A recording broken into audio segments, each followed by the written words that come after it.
Good morning मेरे प्यारे बच्चों। मैं कई दिन से आप लोगों को भूगोल से संबंधित जो पाठ्यक्रम है वो मैं पढ़ा रहा हूँ। अब आज जो मैं पढ़ाऊँगा उसका नाम है मानव विकास, ह्यूमन डेवलपमेंट। अभी आप लोगों ने पढ़ा मानव का वितरण, मानव प्रवास, मानव जनसंख्या पिरामिड, जननांकी संक्रमण, इन सब बिंदुओं पर आप लोगों ने अध्ययन किया। अब मैं ले चल रहा हूं कि मानव विकास, मानव विकास से क्या आस है। मानव विकास का आस है मानव के संपूर्ण विकास से, जिसमें सामाजिक, आर्थिक एवं राजनीतिक स्वतंत्रता के साथ शिक्षा, स्वास्थ्य तथा अन्य अवसरों की स्वतंत्रता शामिल होती है। कहने का तात्पर्य यह है कि सामाजिक, आर्थिक, राजनैतिक फ्रीडम के साथ साथ एजुकेशन और हेल्थ को भी इसमें जोड़ा जाता है। 1990 के दशक के प्रारंभ में दो एशियाई अर्थशास्त्री पाकिस्तान के थे, एक डॉक्टर महबूब उल हक एवं भारत के अमर्त्य सेन ने मानव विकास के संदर्भ में महत्वपूर्ण योगदान दिया। यह विकास के गुणात्मक पक्ष को दर्शाता है। इसके मापन में स्वास्थ्य, शिक्षा एवं लोगों की क्रय क्षमता से जुटे घटक शामिल होते हैं। अब मानव विकास की अवस्थाएं कौन कौन सी? दो अवस्थाएं हैं। एक है 1980 से लेकर 1990 से पूर्व, क्योंकि महबूब उल हक और अमर्त्य सेन ने कब काम करना शुरू किया? 1990 में। तो उन्होंने जो अध्ययन किया वो 1980 से लेकर 90 के पूर्व मानव का विकास। इसमें इससे पूर्व देश की आर्थिक समृद्धि के मात्रात्मक परिवर्तन के साथ मानव विकास को देखा जाता था। कैसा परिवर्तन होता था? मात्रात्मक परिवर्तन। अब आता है 1980-90 के बाद मानव का विकास। इस दशक के बाद मानव विकास के गुणात्मक पक्ष पर बल दिया जाता। ध्यान दीजिएगा, 1980-90 में मात्रात्मक पर परिवर्तन पर साथ जोर दिया जाता था या अध्ययन किया जाता था। 80-90 के बाद गुणात्मक पक्ष पर, कि मतलब कितनी क्वालिटी है, केवल जनसंख्या बढ़ने से नहीं है, उसके अंदर क्वालिटी क्या है। साथ ही मानव विकास के मूल उद्देश्यों की प्राप्ति हेतु अनुकूल दशाओं का निर्धारण प्रारंभ हुआ। संसाधनों तक लोगों की पहुंच हो सके, इसके लिए क्षमता निर्माण पर बल दिया गया। कैपेसिटी कितनी है? अब आता है कि मानव विकास के स्तंभ कौन कौन से हैं, जिस पे मानव विकास टिका हुआ है। जैसे आप लोग देखते हैं गांव मकान बनाते समय पिलर होता, उन पिलर पे मकान टिके होते हैं। इसी प्रकार मानव विकास से संबंधित स्तंभ है, पिलर है, घटक है। मानव विकास की विचारधारा समता, सतत पोषणीयता, उत्पादकता और सशक्तिकरण जैसे अवधारणाओं पर आधारित है, जो इस प्रकार है। समता, समता का अभिप्राय प्रत्येक व्यक्ति के लिए उपलब्ध अवसरों की समान व्यवस्था करना है, जो लिंग, जाति, प्रजाति व आय के भेदभाव से रहित हो, जिसमें किसी प्रकार का भेदभाव नहीं होना चाहिए। यानी सभी प्रकार, स्त्री पुरुष, सभी जातियों का, सभी प्रजातियों का विकास होना चाहिए। दूसरा है सतत पोषणीयता। सतत माने होता है लगातार, लगातार पोषणीयता का गुण होना चाहिए। सतत पोषणीयता का अभिप्राय अवसरों की सतत पर्याप्तता है। यह अवधारणा पर्यावरणीय तथा वित्तीय संसाधनों का उपयोग भावी पीढ़ी को ध्यान में रखकर करने पर बल दिया जाता है। कहने का तात्पर्य है कि जितने भी मिनरल्स हैं उनका इतना प्रयोग मत करो कि भावी पीढ़ी उसका प्रयोग न कर पाए, या जो भी आय है उस आय को इतना भी मर्च खर्च करो कि उन्हें भावी पीढ़ी के पास कुछ बचे ही नहीं। तो इसका ध्यान रख करके मानव डेवलपमेंट किया जाता है। सतत पोषणीयता मतलब आने वाले पीढ़ी भी इसका उपयोग कर सके, आने वाले पीढ़ी भी अपना डेवलपमेंट कर सके। अब आता है उत्पादकता। उत्पादकता का अभिप्राय मानव की कार्य क्षमता से या मानव श्रम की उत्पादन क्षमता से। क्षमता निर्माण उत्पादकता को बढ़ाने में सहायक होती है। जितनी कैपेसिटी होगी आपके अंदर उतना ही उत्पादन बढ़ेगा। यदि आपके अंदर कैपेसिटी नहीं है, क्षमता नहीं है, तो आप उत्पादन नहीं बढ़ा सकते। उत्पादकता को बढ़ने से मानव की आय व रहन सहन के साथ देश के आर्थिक विकास को बढ़ावा मिलता है। मैं एक ज्वलंत उदाहरण देता हूं। जापान एशिया महाद्वीप के अंतर्गत जापान एक ऐसा राष्ट्र है जो विकसित है। कारण क्या है? वहां के जो मानव उनके अंदर उत्पादन क्षमता बहुत ज्यादा है। वो 3 मीटिंग काम करते हैं, हम लोग हैं 1 मीटिंग काम करते हैं। तो क्षमता किसकी बढ़ी? जापान की। तो विकसित कौन होगा? जापान। तो उसी पैटर्न पर ध्यान रखना चाहिए कि हमें उत्पादन क्षमता बढ़ाना है, तो उसके लिए हमें अपनी कैपेसिटी बढ़ानी होगी, अपनी फिटनेस, अपने कार्य करने की क्षमता बढ़ानी होगी। और एक विद्यार्थी को अच्छे परफॉर्मेंस देने हैं तो क्या करना पड़ेगा? उसे अपने पढ़ने की क्षमता बढ़ानी, याद करने की क्षमता बढ़ानी। समझ में आया? अब आता है सशक्तिकरण। सशक्तिकरण से अभिप्राय अपनी क्षमता यो स्वतंत्रता के साथ विकल्पों का चयन करने की शक्ति प्राप्त होने से है। सुशासन एवं लोकोन्मुख नीतियां सशक्तिकरण में सहायक होती हैं। ये हुआ मानव विकास के 4 स्तंभ: समता, सतत पोषणीयता, उत्पादकता और सशक्तिकरण।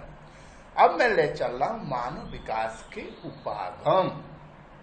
मानव विकास के उपागम कौन कौन से?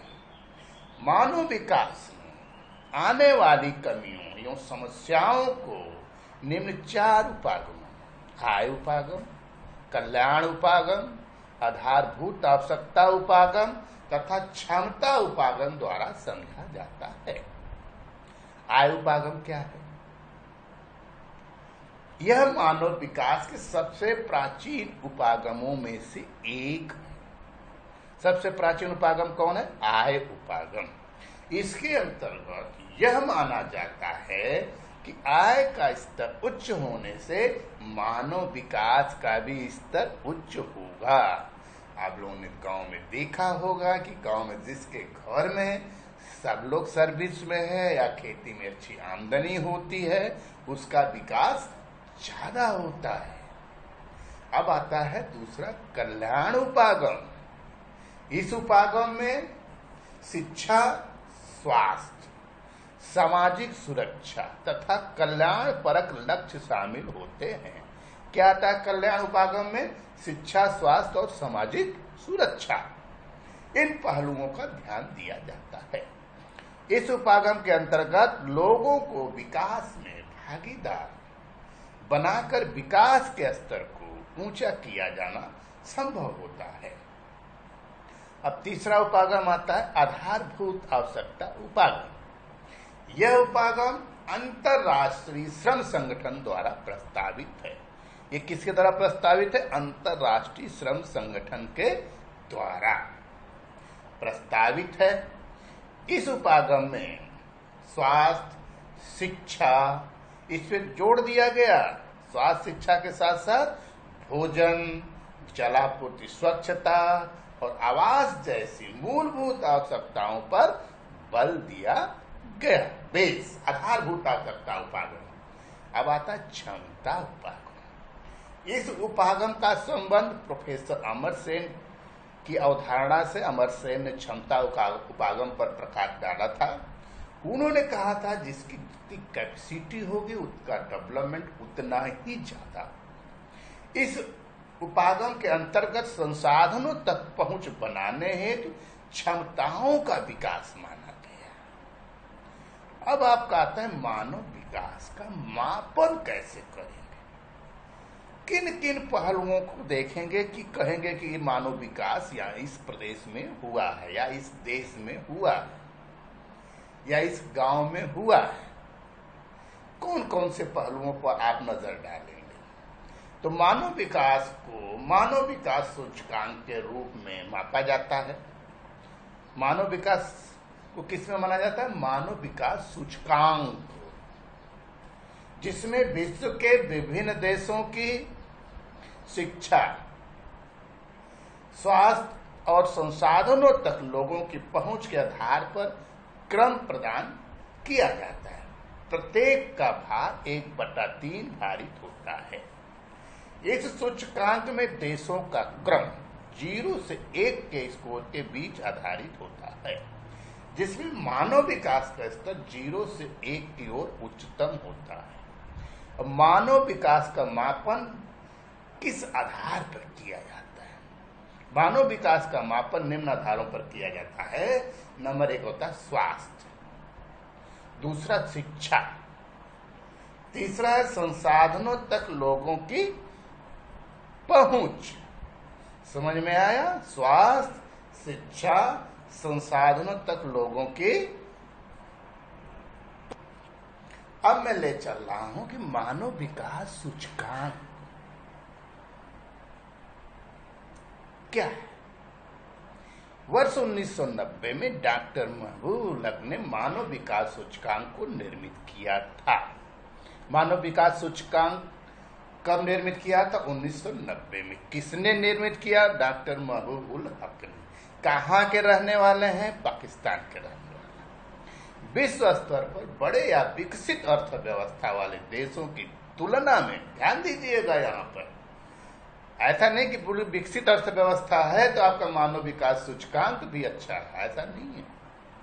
हाँ, मानव विकास का संदर्भ जो छोटे निर्धन राष्ट्रों के मानव विकास का स्तर ऊंचा पाया जाता है।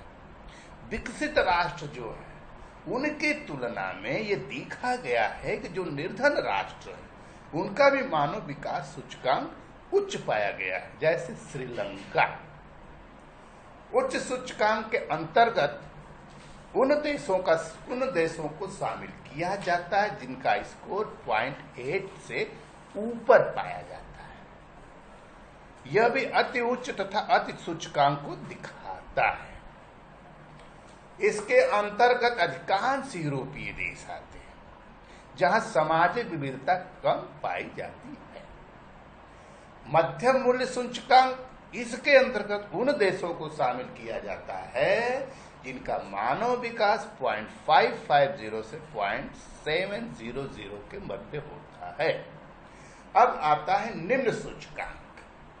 निम्न सूचकांक वाले देशों का मानव विकास सूचकांक 0.549 से नीचे आता है। इस प्रकार 0.8 से ऊपर उच्च सूचकांक वाले कंट्रीज, 0.550 से 0.700 तक मध्यम सूचकांक वाले कंट्रीज, और 0.549 से नीचे वाले निम्न सूचकांक वाले देश।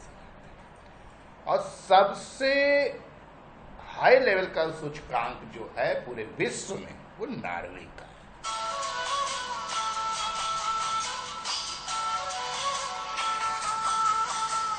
किसका है? नॉर्वे का है। अब आता है सकल राष्ट्रीय प्रसन्नता क्या चीज। बहुत टेक्निकल बातें मैं अब बताने जा रहा हूं, बहुत टेक्निकल बातें हैं। सकल राष्ट्रीय प्रसन्नता, सब लोगों ने अपने अपने डेवलपमेंट, आय, हेल्थ, इन सब चीजों को ध्यान में रखा है, लेकिन एक भूटान एक ऐसा देश है, भूटान विश्व का एकमात्र देश है जिसने सकल राष्ट्रीय प्रसन्नता को देश की प्रगति को आधिकारिक माप घोषित किया। भूटान ने इसे पर्यावरण, सांस्कृतिक तथा आध्यात्मिक जीवन के अन्य पहलुओं को, भौतिक प्रगति और प्रौद्योगिक विकास से होने वाले संभावित नुकसान को ध्यान में रख करके अपनाया है। यानी भौतिकी, फिजिकल डेवलपमेंट और टेक्नोलॉजी डेवलपमेंट से जो नुकसान होता है उसको ध्यान में रखकर उन्होंने क्या लिया सहारा, बेस अपना क्या रखा है, पर्यावरण, सांस्कृतिक एवं आध्यात्मिक। अब आता है मानव गरीबी सूचकांक क्या है।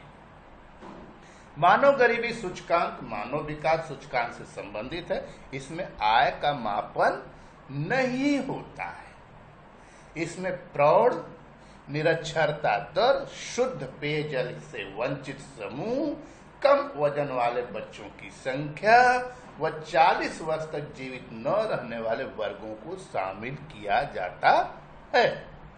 यह सूचकांक अपेक्षाकृत कमी को अधिक दर्शाता है और इस कारण इसे एक विश्वसनीय सूचकांक माना जाता है। मानव गरीबी सूचकांक में क्या क्या है?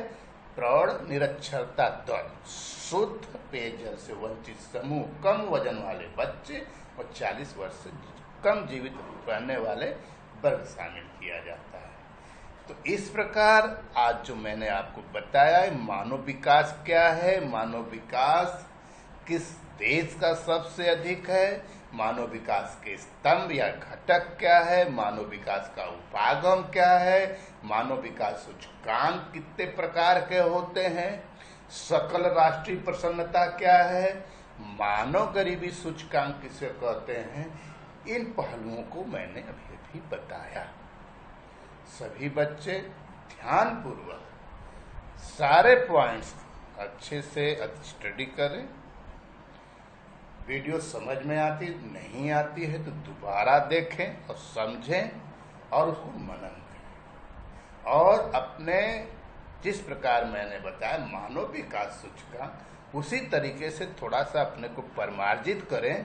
विद्यार्थी का विकास, विद्यार्थी के विकास के लिए किन किन पहलुओं को ध्यान में रखना है? रेगुलरिटी, पंक्चुअलिटी, ऑनेस्टी, साथ साथ कठोर परिश्रम। कहा जाता है न, काक चेष्टा बको ध्यानम स्वहन निद्रा तथैव च। इस उक्ति का ध्यान में रख करके अपने आप का विकास करना है। मेरे प्यारे बच्चों, बहुत बहुत